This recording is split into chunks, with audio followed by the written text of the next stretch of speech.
সবাইকে স্বাগত জানাচ্ছি বিডিভিউজ ইনফোটেনমেন্টে। আপনাদের সাথে আছি আমি সুস্মিতা দাস। গাজায় গণহত্যার কারণে ইসরায়েলের বিরুদ্ধে প্রায় সমস্ত মুসলিম দেশ ক্ষোভ জানালেও আজারবাইজান সেখানে প্রায় নীরব। গাজা যুদ্ধের একেবারে শুরু থেকেই ঘোষণা দিয়ে মধ্যম পন্থা নিয়েছে মধ্য এশিয়ার এই মুসলিম প্রধান দেশটি। ইসরায়েলি বর্বরতার কোনো নিন্দাই আজ পর্যন্ত তারা করেনি। দেশের ভেতরে ইসরায়েল বিরোধী তেমন কোনো বিক্ষোভ হয়নি। আজারবাইজানের মিডিয়াও গাজা যুদ্ধের পরিস্থিতিকে অত্যন্ত সাদামাটাভাবে উপস্থাপন করে যাচ্ছে। এর বড় কারণ হল ইসরায়েলের সাথে আজারবাইজানের তেল বাণিজ্য। এছাড়া আঞ্চলিক প্রতিপক্ষ ইরানের মোকাবেলায় ইসরায়েলকে গুরুত্বপূর্ণ মিত্র মনে করে আজারবাইজান। সে কারণে ইসরায়েলকে তারা দূরে ঠেলতে চায় না। বিস্তারিত থাকছে হায়দার সাইফের প্রতিবেদনে।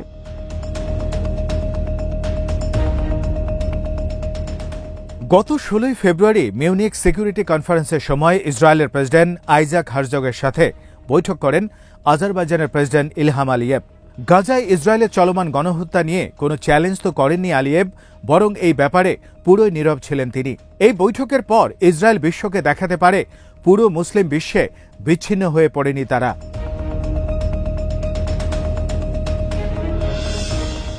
ইলহাম আলিয়েভ বরং ইঙ্গিত দিয়েছেন মুসলিম বিশ্বের বিক্ষুব্ধ হওয়ার আশঙ্কা থাকলেও ইসরায়েলের সাথে লেনদেন চালাতে আগ্রহী তিনি।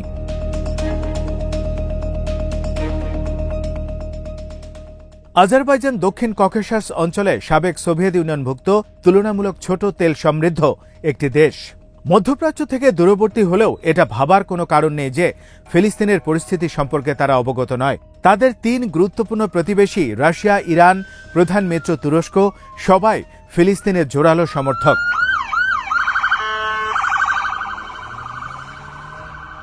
আর্মেনিয়া ও জর্জিয়ার তুলনায় বাকুর পররাষ্ট্রনীতি এমনিতেই ফিলিস্তিনের পক্ষেই, কারণ আজারবাইজানে ফিলিস্তিনের দূতাবাস রয়েছে।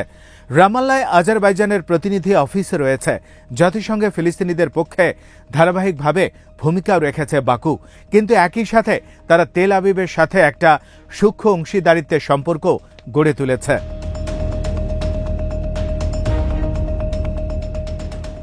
কাজাকিস্তানের সাথে মিলে বাকু ইসরায়েলের মোট তেলের চাহিদার 60% পূরণ করছে। অন্যদিকে আজারবাইজানকে বিপুল পরিমাণ অস্ত্রশস্ত্র দিচ্ছে ইসরায়েল। 2020 সালে নাগর্নো কারাবাখের যুদ্ধে আর্মেনিয়াকে হারানোর ক্ষেত্রে এইসব অস্ত্র বড় ভূমিকা রেখেছিল। তবে বিগত 3 দশকে ইরান বিরোধিতার জায়গা থেকে আজারবাইজান আর ইসরায়েলের মধ্যে সম্পর্কটা আরও জোরালো হয়েছে।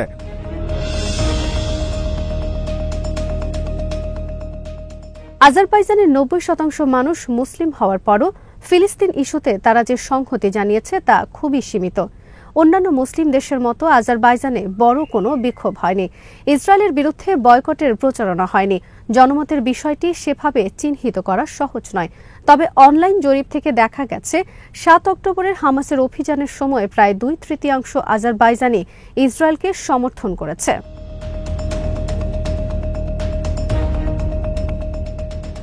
সোশ্যাল মিডিয়ায় ফিলিস্তিনের কূটনীতিকে প্রায় আর্মেনিয়াপন্থী এবং তুরস্ক বিরোধী হিসেবে অভিযোগ করা হয়।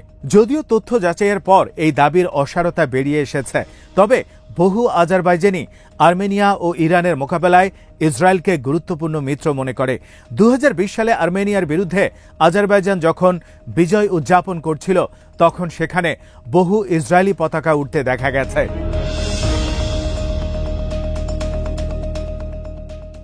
তবে আজারবাইজান কর্তৃপক্ষ 7 অক্টোবরের পর থেকে এই ইস্যু নিয়ে প্রকাশ্যে কিছু বলেনি।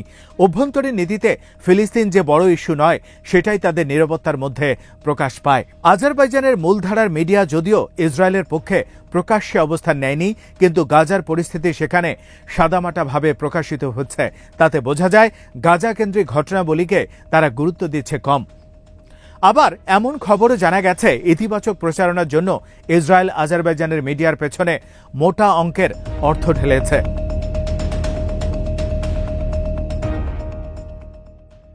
31 অক্টোবর আজারবাইজানের সরকার প্রতিষ্ঠিত ধর্মীয় কর্তৃপক্ষ ককেশাস মুসলিম বোর্ডের সাবেক প্রতিনিধি আলী আলিয়েভ একটা অগ্নিগর্ভ বক্তৃতা করেন। ইসরায়েলের সাথে লেনদেনের কারণে বক্তৃতায় তিনি সরকারের কঠোর সমালোচনা করেন।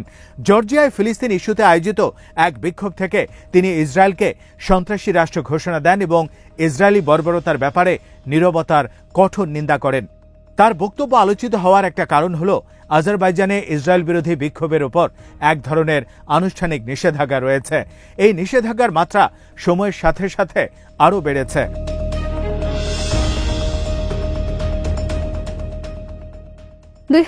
সালের যুদ্ধের পর সরকার দেশের শিয়া সম্প্রদায়ের বিরুদ্ধে সাঁড়াশি অভিযান চালায়। এই সম্প্রদায় বিশেষভাবে ফিলিস্তিনপন্থী হিসেবে সক্রিয়। ঐতিহাসিকভাবে দেখা যায় আজারবাইজানে এই সম্প্রদায় ফিলিস্তিনের জোরালো সমর্থক ছিল। 2006 সালের ইসরায়েল লেবানন যুদ্ধ থেকে নিয়ে 2008 ও 2011 সালে গাজায় ইসরায়েলের হামলা এবং 2010 সালে তুরস্কের মাভি মারমারা জাহাজে ইসরায়েলের হামলার সময় পর্যন্ত ফিলিস্তিনপন্থী অ্যাক্টিভিস্টরা কর্তৃপক্ষের দমন নীতির শিকার হয়েছে।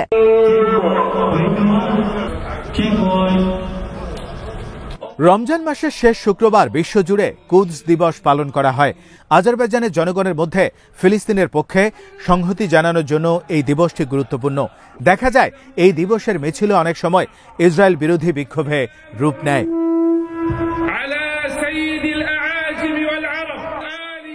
শিয়া সম্প্রদায়ের নেতারা দীর্ঘদিন ধরে অভিযোগ করে আসছেন, স্বৈরাচারী আচরণ করার জন্য ইসরায়েল আজারবাইজান সরকারকে সবসময় উৎসাহ দিয়ে আসছে।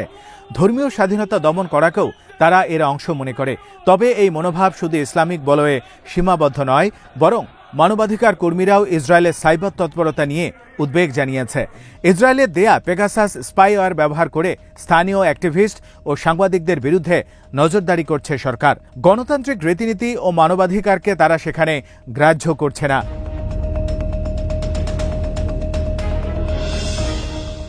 ইসরায়েলের সাথে আজারবাইজান সরকারের সম্পর্ক গভীর হওয়ার কারণে গাজা ইস্যুতে ফিলিস্তিনের প্রতি প্রকাশ্যে সংহতি জানানোটা খুবই সীমিত হয়ে গেছে।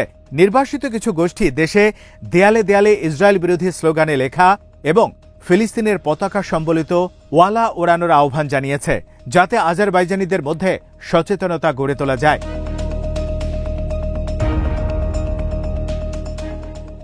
এই ধরনের কর্মকাণ্ড মিডিয়ায় সেভাবে না আসলেও কর্তৃপক্ষকে তা নাড়া দেয়।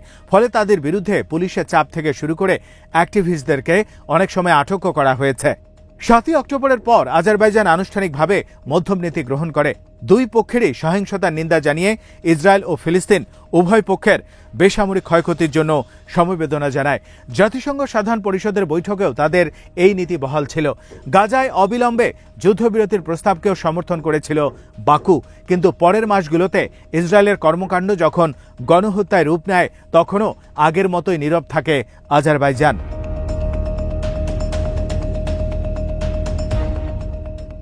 একমাত্র আজারবাইজানের পররাষ্ট্রমন্ত্রী জেইহুন বাইরামও ফিলিস্তিন রাষ্ট্র গঠনের পক্ষে দুই রাষ্ট্র সমাধানকে সমর্থন জানিয়েছেন। 18 অক্টোবর ওআইসির এবং 11 নভেম্বর জয়েন্ট আরব ইসলামিক এক্সট্রাঅর্ডিনারি সামিটে এই সমর্থন জানিয়েছিল বাকু। কিন্তু সেখানেও ইসরায়েলি আগ্রাসনের সরাসরি নিন্দা করা থেকে তিনি বিরত ছিলেন।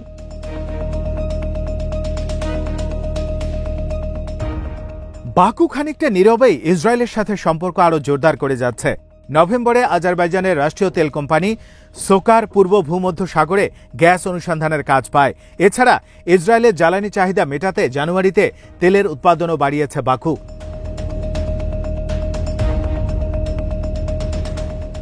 আর্মেনিয়ার সাথে উত্তেজনা বেড়ে যাওয়ায় বাকু তেল আবিবের কাছ থেকে নতুন করে বেশ কিছু সামরিক সরঞ্জাম কিনতে যাচ্ছে।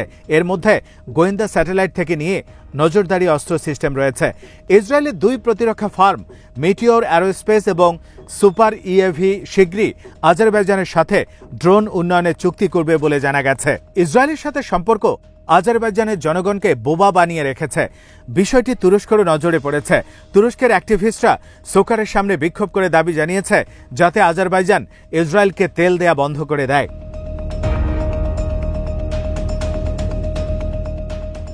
2009 সালের জানুয়ারিতে উইকিলিক্সের ফাঁস করা দলিলে বাকুর তেল কূটনীতির কিছু চিত্র উঠে এসেছে। দলিলের তথ্য অনুযায়ী মার্কিন দূতাবাসের কর্মকর্তা আজারবাইজানকে বলেছিল 2008-9 সালে গাজায় ইসরায়েলের আগ্রাসনের নিন্দা জানিয়ে জাতিসংঘে যে প্রস্তাব উঠবে বাকু যেন তার বিরোধিতা করে।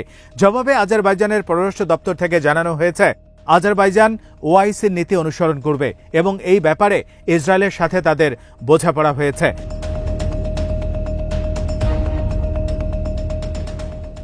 উইকিলিক্সের দলিল থেকে বোঝা যায় আলিয়েভ সরকার ফিলিস্তিন ইস্যুকে চাইলেও অগ্রাহ্য করতে পারে না, বা প্রকাশ্যে একতরফাভাবে ইসরায়েলপন্থী অবস্থান নেওয়াটাও তাদের পক্ষে সহজ নয়। কারণ মুসলিম বিশ্বে ফিলিস্তিন ইস্যুটি অত্যন্ত গুরুত্বপূর্ণ। কিন্তু তেল আবিবের সাথে আকর্ষণীয় তেল বাণিজ্য বিসর্জন দিয়ে বাকু ইসরায়েল বিরোধী শক্ত অবস্থান নেবে না।